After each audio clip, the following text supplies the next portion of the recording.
Hello and welcome to another update video about VeChain. So yeah, first of all, thanks a lot for all your support. 44,000 subscribers today. Honestly, this channel is growing so fast. It's amazing. I think it is from all the other crypto channels I know. This is definitely the fastest growing one. I've only checked it a few days ago, the metrics. It's just fantastic, and thank you for all your support. It definitely motivates, and yeah, therefore it keeps me going. So VeChain obviously also going up a little bit again, back above 8 cents. And VeChain, one of the cryptos where I already told you here in the last video, and by the way, I'm on the wrong chart, so let's go to the right one.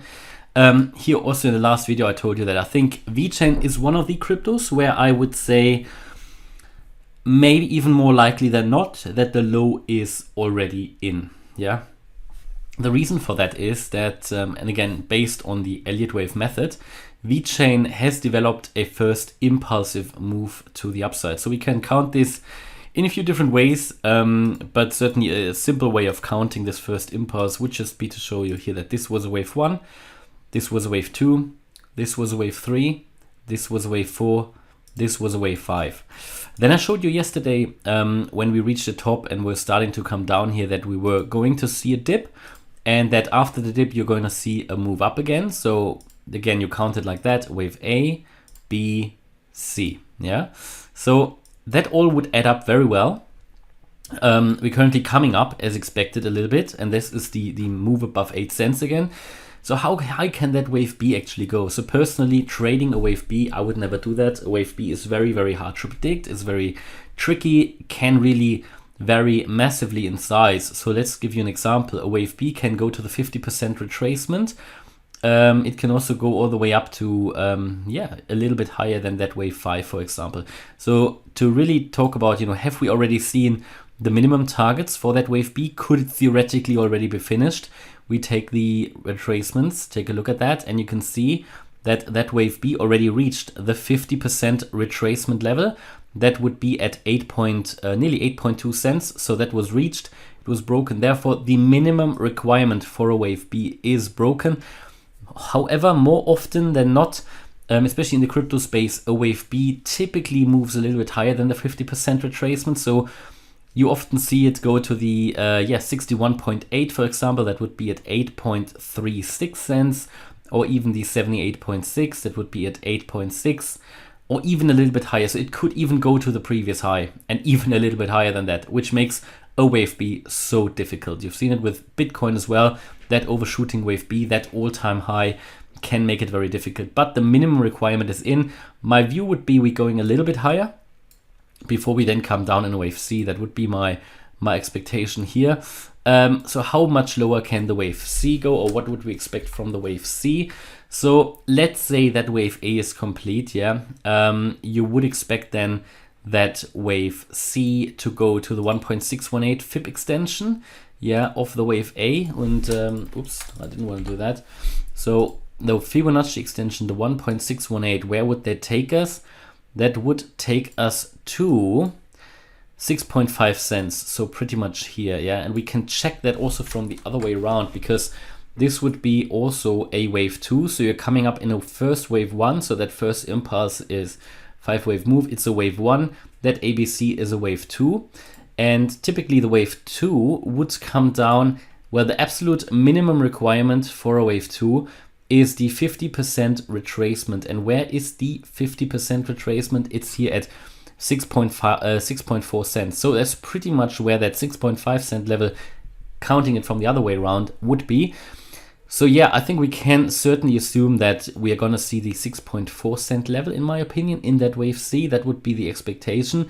That is the minimum requirement for a wave C. No, sorry, for a wave 2.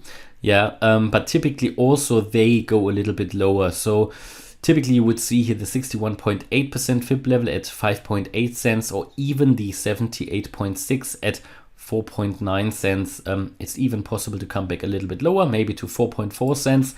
But that would be the worst case. If it comes any lower, I think this whole move up is already, not entirely invalidated. That will only be the case below the previous low, the beginning of that wave, here at 3.8 cents. Then it would be totally invalidated. But it would get much, much less likely below 88.7 be below the 88.7% fib level, below 4.4 cents. So yeah, that will remain interesting in my opinion. Therefore, we see a little bit more upside before we see another dip. That would be expected here based on this current wave count. That is how I see it here at the moment. And obviously after that next dip, then we can see some very, very nice upside. Yeah, because this here would be a wave 1, and we come down in a wave 2, which is, by the way, very, very healthy and important. We're basically building the foundation for new all-time highs. So super, super important. Yeah. And the next wave 3 should be a rocket start. Yeah, looking generally here at the daily, we can see that on the daily MACD it's already losing steam. So that would also add to that story here that we are going to see a bit more of a dip. Maybe a short-term upside can be argued here on the 4-hour chart. We can see the MACD turning to the upside slowly. Yeah, so that could lead to a little bit more upside before we then, however, as indicated on the 8-hour and on the daily chart, we are going to see a little bit more downside. Yeah, that could then complete that wave 2. And overall, as I said, in my opinion here, after the correction is finished, and by the way, I think it could really be finished. Yeah, of course, nothing is guaranteed in these markets. It's all very volatile, especially at the moment. We are not in normal markets, even though this chart worked out perfectly. Yeah. However, generally in the world, these are not normal markets anymore. We see a lot of, we see high inflation. We see, we see a war going on and so on. I mean, under normal circumstances, you would, again, this is again an example of why TA, in my opinion, works. Because if we go by what's going on in the world, you should probably see all markets crash totally, but we don't see the markets crashing, right? TA works and the charts work. The charts behave in waves, in normal waves. They always repeat themselves. You will see new all-time highs, in my opinion, in the crypto market as well. We already see them turning around. Normally you should see everything crashing, but it's not. It's now recovering. We're now at the moment in, I think, either in the last meters of that correction, or we're already starting to new all-time highs. Yeah, and I'm not only talking about the stock, about the crypto market, also talking about the stock market. I mean, the S&P 500 is nearly back to new all-time highs. Yeah. So looking at what's going on in the world, we should see a huge crash, but it's not, and therefore, the markets just behave in certain waves. Yeah. So therefore, also fundamental analysis, in my opinion, is not suitable. In my opinion, to a large degree, it's a waste of time. I said that before, also in the member live streams, for stocks, for example, but obviously also for crypto here, on-chain data and analysis. In my opinion, a lot of that is waste of time. It's nice to have the background information. Of course, you don't want to pick a crypto project which is rubbish. You want to make your basic analysis and understand if that crypto project is good and promising, but then all you need is actually chart analysis, because all of this fundamental data and all of the background data, the on-chain information, on-chain data, that's already priced into the charts. Markets these days are so efficient. It's typically already in the chart. So, and also it's much more objective looking at the charts compared to any fundamental news or developments, because this is subjective. How do you weigh that, right? How do you see certain news? Do you see them bullish? Do you see them bearish? Do they have a certain effect? Are they long-term? Are they short-term? This is very subjective. Whereas if you do a chart analysis, you normally stick to certain rules, and that is much more objective, in my opinion. And we see the same patterns work out time and time again. Therefore, in my opinion, chart analysis is, in my opinion, the only thing that you really need after you did, of course, a basic analysis of the fundamentals. But you don't need to read every bit of news or whatever. This is not necessarily required, because also in a strong downtrend, in this downtrend here, and we were in the downtrend, we talked about this target area down here already in November. We had so many bullish news. And now, everybody's saying, all right, we've got all these bullish news. Yeah. And that is why the price is going up. No, we had all these bullish news in the way down as well, but nobody cared. Now the sentiment is shifting, and this is exactly what we're measuring with these Elliott waves. That's quite interesting. It's an it's an absolutely interesting topic, absolutely fascinating. Fibonacci levels and so on.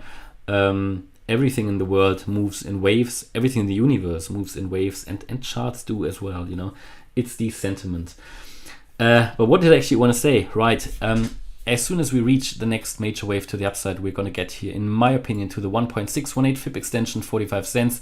Someone asked me, what do I base that on? Well, I base it on the Elliott wave rules. Yeah, the wave 3. This year was a wave 1, the all-time high. Then we came down on wave 2. Next wave should be a wave 3. The wave 3 should take us to 45 cents at a minimum. This is the minimum requirement for a wave 3. If it's not reached, it's not a wave 3.